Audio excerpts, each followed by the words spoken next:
Welcome to Live Better Longer. I'm your host, Bill Borton. For many baby boomers, the word retirement is no longer in our vocabulary.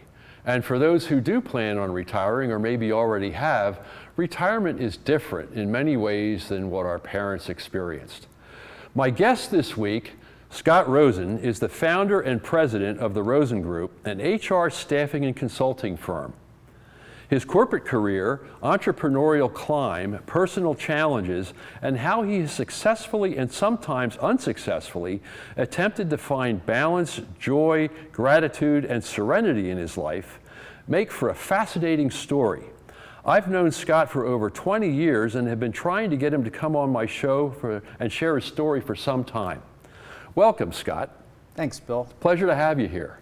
Appreciate it. So I had to agree to allow you to come in shorts and a polo shirt in order to be on the show, right? Correct. And so it gave me a chance not to have to suit up too. Correct. So I thank you for that. You're welcome. So Scott, you were in corporate HR for 20 years, and I know before the show you were telling me about some of that experience. What caused you to step out after 20 years and form the Rosen Group?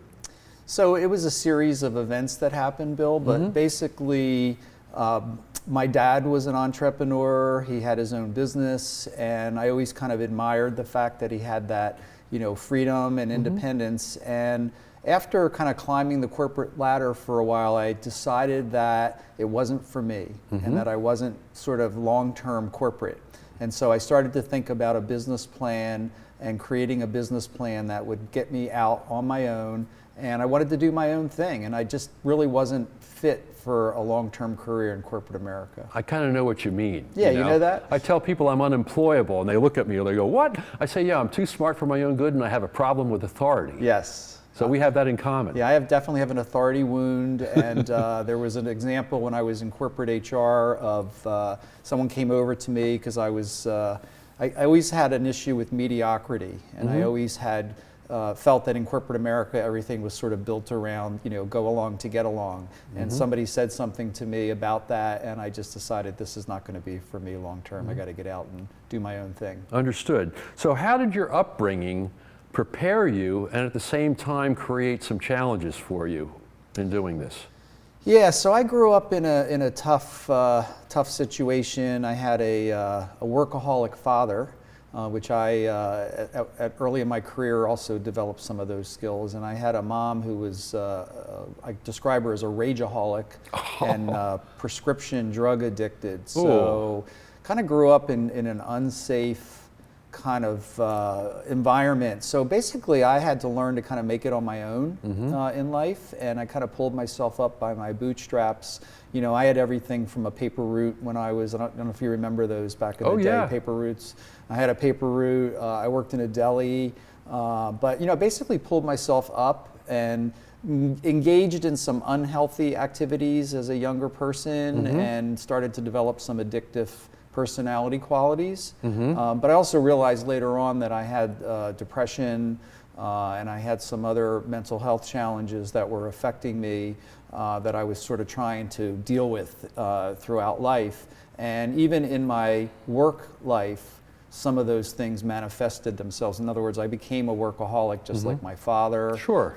And I was obsessed with climbing the corporate ladder. I remember at Prudential, I was the youngest person to ever get promoted to a supervisory role because of my work ethic. But it wasn't always the healthiest approach. Well, I always say, our parents do the best they can, and they come by it honestly. And so, but they find all kinds of interesting ways of screwing us up before we're old enough to realize. Yeah. And then we spend the rest of our lives trying to figure out how to get through life with these things that don't help us sometimes. Yeah. Well, I kind of look back at it too as a gift of sorts, that they gave me a gift. They did the best they could, and they taught me how to, one, make it on my own, but also I've had to learn some different ways to sort of balance my life, which almost are now manifesting in the way that I was, probably earmarked to do and be. So as you say along the way and you look back, Yeah. You know, hindsight's always 20/20, Of course. but while you were going through it, it had to be painful. It was, yeah, and I took a lot of wrong turns down the road. I got involved in, you know, some, let's just say, unhealthy behaviors. I wasn't taking good care of myself. You know, again, addictive personalities get involved in addictive behaviors, and for me, you know, all of them, you know, drugs, alcohol, sex, food, money, work, were all areas, gambling, where I've had some challenges along the way, let's just say. Well, I always say that anybody who grew up during the 60s and the 70s probably had some exposure to some or all of those things, or you weren't here, you know? Yeah. And we survived all that, you and I. We did. I'm a little bit older than you, but yeah, we've been down the same paths together in many ways. Yeah. So, you know, you and I have kind of known each other for at least 20 years, but we kind of seen each other, you know, with some gaps in between. We have. And it seems like each time I've seen you, you've been in a different place. Yes. And I recall one day I learned that you had started a second business. Correct. And you did that for a number of interesting reasons, but I'd love to hear more about that. Yeah. Yeah, I've reinvented myself, let's just say, a few times along the way. And after building my first business, which I still own today and run and manage, I had decided that I wanted to create a second business out of really the whole holistic health field. I had been going for a number of years to a place called Omega Institute. I'm familiar with that. Which is up in Rhinebeck, New York, and it's basically one of the world's largest holistic centers. And I just loved it up there. It was like a camp for adults, and it was a kind of a personal growth, spiritual place to go, and I always loved it up there. So I thought, why not create something similar down in South Jersey where I live? So they taught a course in actually how to start and run a holistic center.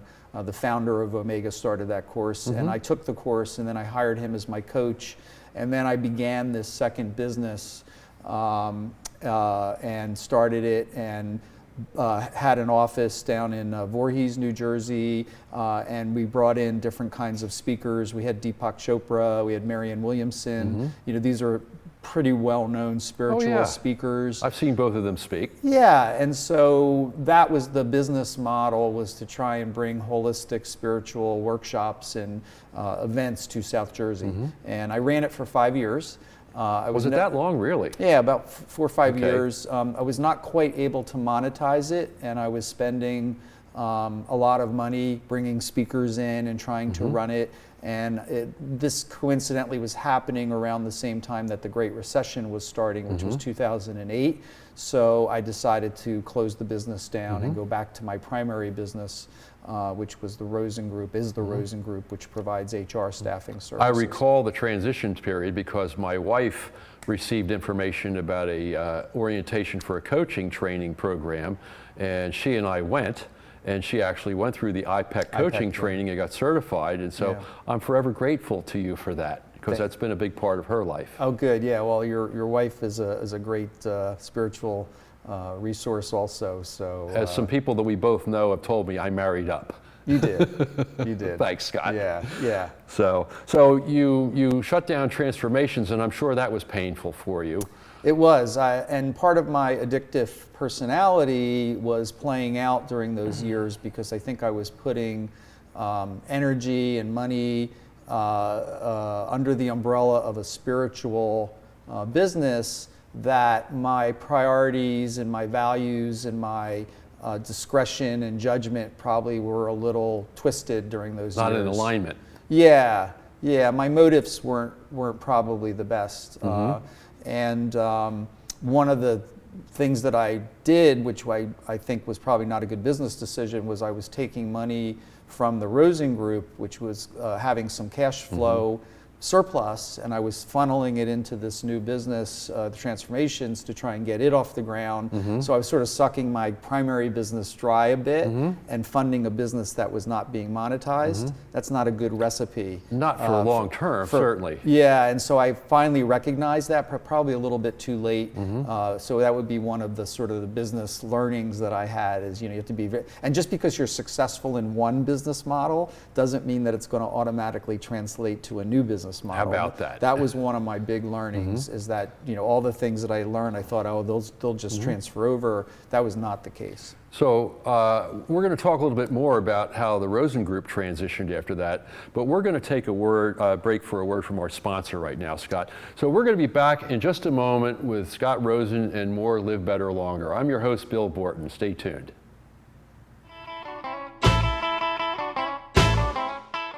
Add us on social media to watch bloopers, behind the scenes footage, previews, and more.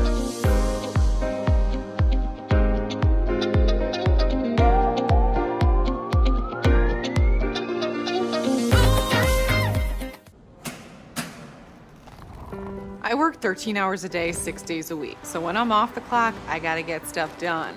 So when I need a snack, I need something healthy, tasty, and easy to eat. Like wonderful pistachios without the shells. They're protein-powered, delicious, and great on the go. And that's perfect for me. Thanks, Liz. A woman without a lot of time. Whether you're a gourmet cook or just want to eat like one, visit Rostelli Market Fresh, your home for the freshest, locally sourced ingredients to please everyone who loves great food. Our organic meats, quality seafood, and free-range poultry are cut fresh to order. Chefs create culinary-inspired prep foods made fresh every day, which pair nicely with our vast selection of fine wines and spirits. Choose from handmade pastas, artisan cheeses, organic produce, and grocery items, all from the finest purveyors. Rostelli Market Fresh, from our family to yours. At the camera. Welcome to Live Better Longer. I'm your host. I'm Bill Borton. I'm back with my guest Scott Rosen from the Rosen Group. So Scott, before the break you were talking about some of the things that you did that worked and didn't work earlier in your career. So how are things different today?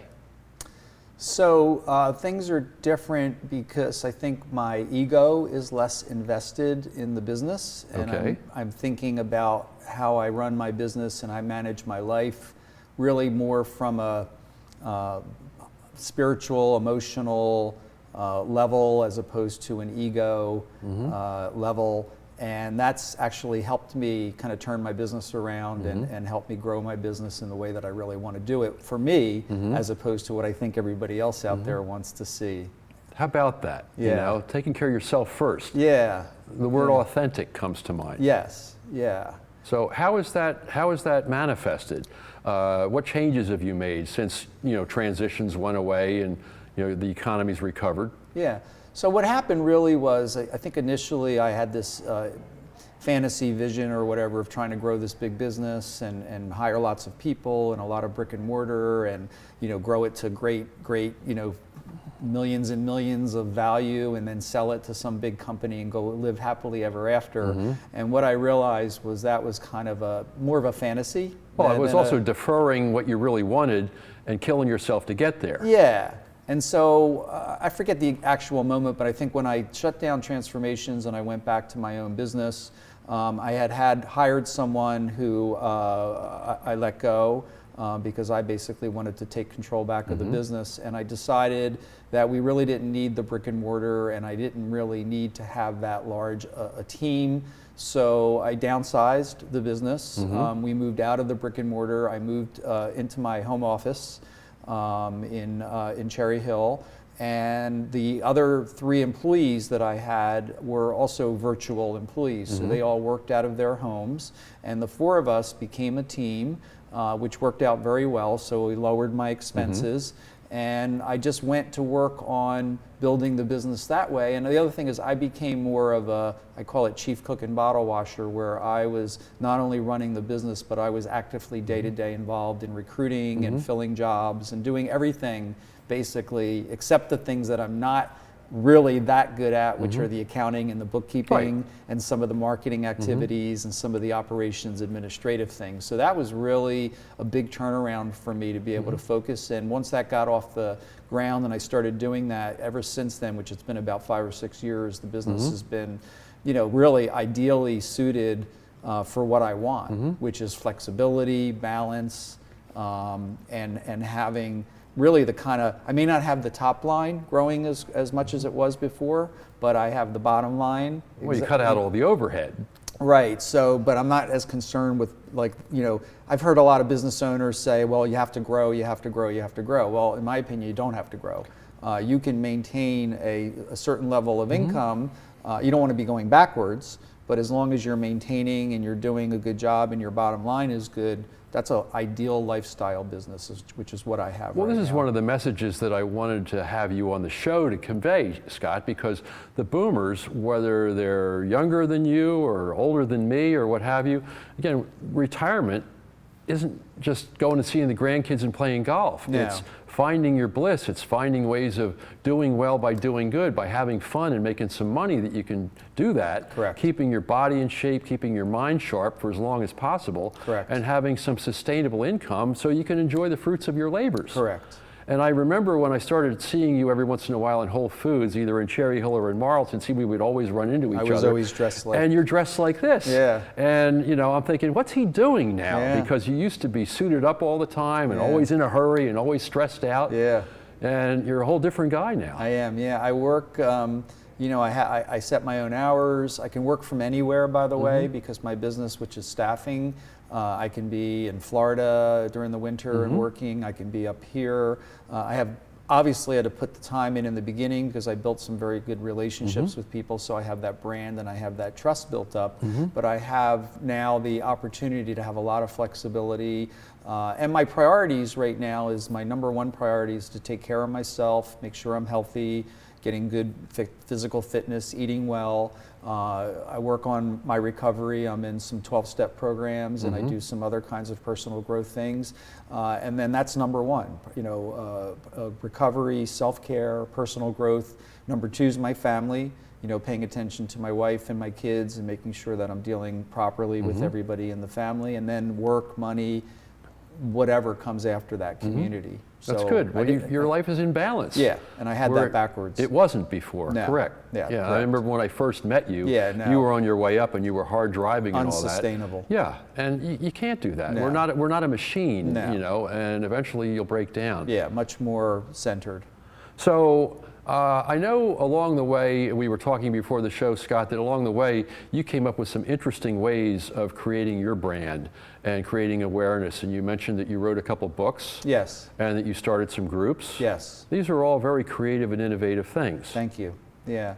Yeah, I started a program called the HR Department of the Year Awards, which is now going on 20 plus years, which is a way to get in front of the HR community in a feel-good way.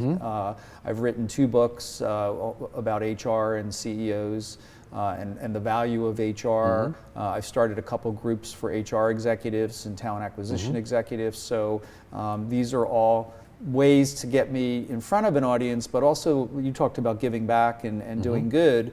You know, these are ways of giving back to the HR community as well and providing a service to them that they value. So Scott, I have a feeling that some of the folks that are watching this show or may watch it later on demand might actually want to talk to you either about what you do with HR staffing and consulting, wouldn't that be nice? Yeah. Or they might want to find out more about your journey and how you got to where you are, and they might want to learn about that. Yeah. What's the best way to get in touch with you? Probably through my email address. Which is? Scott.Rosen, SCOTT.ROSEN @rosengroup.com. Rosen Group is all one Pretty word. straightforward, and I bet if they go to rosengroup.com, they'll learn about your company too. Yes, rosengroup.com is my website. And you're on LinkedIn. on LinkedIn. Okay, very good. And I'd be love to talk to people about my journey. I think that would be great. Well, I'm really glad you came and talked to me about your journey, Scott. I've been wanting to hear about this for a long time and share it with our viewers again, because boomers need to understand that life does not end at retirement, and you don't even have to retire, do you? No, I plan on working, as long as possible. As long as you can talk, think, see, drive. My brain's working and Yeah. my mind's going, and I'm physically able to, mentally, spiritually, emotionally. Then let's keep going. We have that in common, my friend. No end in sight. Indeed, absolutely. Yeah. Scott, thanks so much for being on the show. Thank you, Bill. It's been my pleasure. Thanks for having me. Until next week on Tuesday at 11 a.m., this is Bill Borton.